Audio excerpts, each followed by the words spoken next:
हुए लगभग 600 साल बीत चुके थे। उत्तर में मुगलों के नाम से सुन्नी तो मध्य में शाहों के नाम से शिया राज कर रहे थे। दक्षिण में विजयनगर आखिरी हिंदवी साम्राज्य था। इसकी समाप्ति के साथ ही संपूर्ण भारत मुस्लिम साम्राज्य होने वाला था। 15 जनवरी 1565 को मुस्लिम शासकों द्वारा विजयनगर के अंतिम सम्राट राजा राम राय की गर्दन का सूली पर चढ़ा दी गई और इसी के साथ हुई हिंदवी साम्राज्य की संपूर्ण समाप्ति की घोषणा। पर फिर भारत को बेबीलोन की तरह किताबों के पन्नों से गुम होने से कैसे बचाया गया? कैसे एक मृत कर दी गई सभ्यता फिर जीवित हुई? इस कहानी की शुरुआत हुई सन 1645 महाराष्ट्र के रायरेश्वर मंदिर से। एक 16 वर्ष के बालक द्वारा शिवलिंग पर अपना खून चढ़ा हिंदवी स्वराज्य की शपथ ली गई। इस पराक्रमी बालक का नाम था शिवाजी राजे भोसले।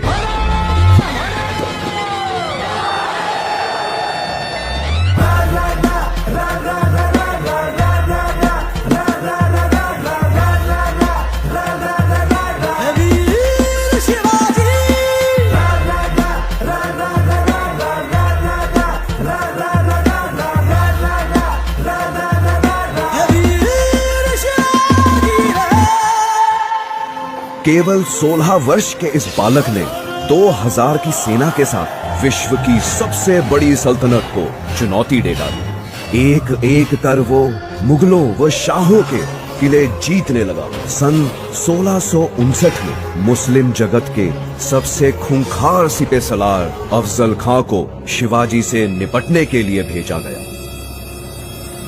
कहा जाता है कि शिवाजी पर आक्रमण की शुरुआत जल्लाद अफजल खां ने अपनी 40 रानियों के कत्ल से की थी, लेकिन शिवाजी की चतुराई के सामने अफजल खां की बेरहमी भी काम ना आ सकी। स्वयं को अफजल खां से डरा हुआ बताकर शिवाजी ने उसके सामने संधि का प्रस्ताव रख दिया।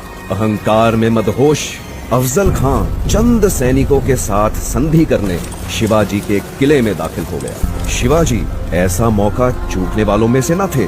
शिवाजी द्वारा अफजल खां का अंत कर मुस्लिम सल्तनत को बड़ी मात दे दी गई। इसके बाद कोल्हापुर, पवनखिंड, उम्बेरखिंड, चाकन, कल्याण, सिंहगढ़, पुरंदर और पुणे जैसे दर्जनों युद्धों में शिवाजी द्वारा मुस्लिम सल्तनत की जड़ें हिला दी। शिवाजी को रोकना नामुमकिन सा हो गया था। ऐसा लग रहा था मानो दक्षिण में विजयनगर का हिंदवी राज फिर से जन्म ले रहा हो। पर औरंगजेब भी जोश में होश खोने वालों में से नहीं था। कुछ दिन के धैर्य के बाद उसने एक दिलचस्प दांव खेला। अपने अधीन हिंदू राजा जय सिंह को उसने शिवाजी के मुकाबले में खड़ा कर दिया।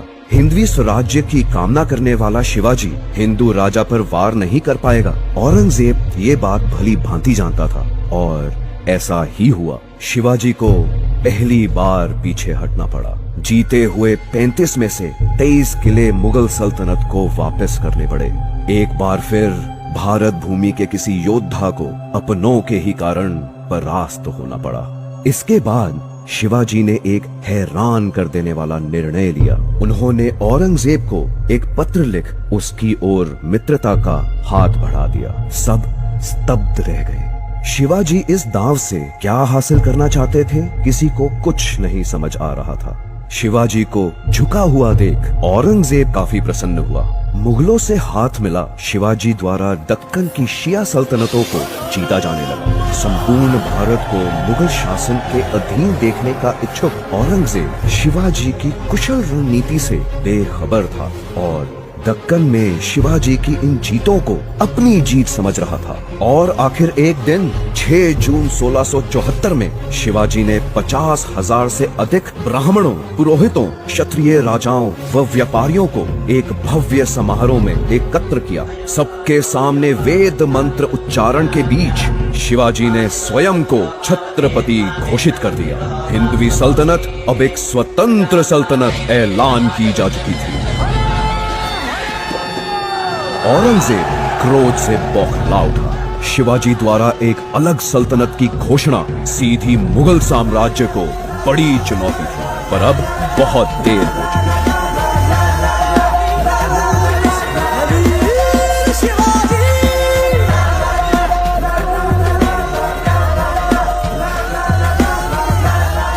औरंगजेब के साथ संधि की आड़ में शिवाजी द्वारा अपार शक्ति इकट्ठी की जा चुकी थी। सैकड़ों किलों को फतेह कर हिंदवी सल्तनत का प्रभाव पूरे दक्षिण भारत में फैला दिया गया था और अब उत्तर के मुगल साम्राज्य से निपटने का समय था। लेकिन एक दिन 3 अप्रैल 1680 को अचानक शिवाजी की मृत्यु की खबर आई। सभी की धड़कनें रुक सी गई, समय थम सा गया। निकटतम लोगों द्वारा उनकी मृत्यु का कारण तेज बुखार बताया जा रहा था। एक बार तो आजाद भारत का सपना चकनाचूर होता दिखने लगा, पर इसके विपरीत शिवाजी द्वारा सुलगाई राष्ट्र प्रेम की आग उनकी मृत्यु के बाद और भी तीव्र हो उठी। बाजीराव पेशवा, राणोजी सिंधिया, मल्हर राव होलकर, रघुजी भोसले, दामाजी गायकवाड़, महदाजी शिंदे, दत्ताजी राव, धन्नाजी जाधव जैसे एक से एक राष्ट्रभक्त हिंदवी साम्राज्य से पैदा होने लगे। देखते ही देखते बुंदेलखंड, गुजरात, अजमेर, बेरार, मुल्तान, अवध, आगरा, इलाहाबाद, लाहौर एक के बाद एक सभी मुगल राज्य गिरते चले गए। 1760 तक मुगल सल्तनत सिर्फ दिल्ली के इर्द गिर्द सिमट कर रह गई। उत्तर में पेशावर से लेकर दक्षिण में पौंडीचेरी तक हिंदवी स्वराज्य का परचम फैल गया। इस प्रकार छत्रपति शिवाजी द्वारा भारत की सभ्यता को बेबीलोन की तरह किताबों से गुम होने से बचा लिया गया।